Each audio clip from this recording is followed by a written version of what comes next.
the slope? Y minus y sub 1 equals m Times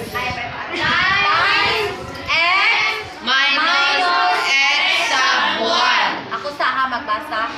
Y minus y sub 1 is equal to m times x minus x sub 1. Okay, kamu daw basa?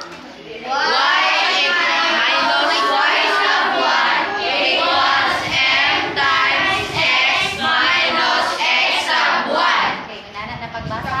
Magsabaw-sabaw ta karon. Sa iyo sunan kay na daw sabaw? Karon magsabaw gyud ta ron. Okay. Y minus y sub 1. Wala kay sub 1. Y minus y sub 1 equals m. Maminaw, ang dili maminaw, makot. Naminaw ko.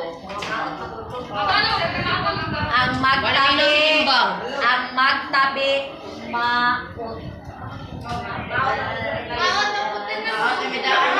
Tumitanan mo. Ay, wala ra gyapon di ay si ma'am kay makot man po di ay sila sa magtabi na di ay sila.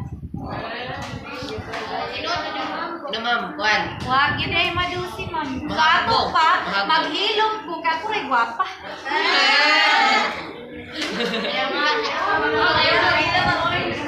Sige na, magtinarong na ta. Aron dili man si mama high blood. Okay. So yesterday, our formula, if the given are the slope and the y-intercept is y equals mx plus b.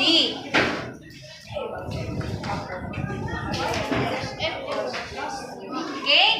So today, if the given are the point and the slope, the formula is y minus y sub 1 equals m times x minus x sub 1. So, maminaw mo, kung dili mo maminaw, lisod na ni siya nga topic.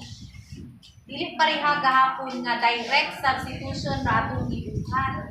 Karon mag-solve patataman sa atong pagkabikog ug solve. So mo nang maminaw kay ang di maminaw mahagbog.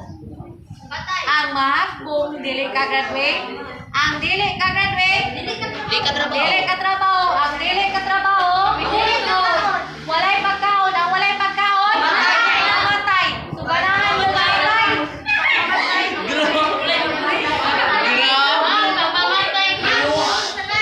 So dili mag-alingasap, maminaw para dili mamatay. Layo kay gabi.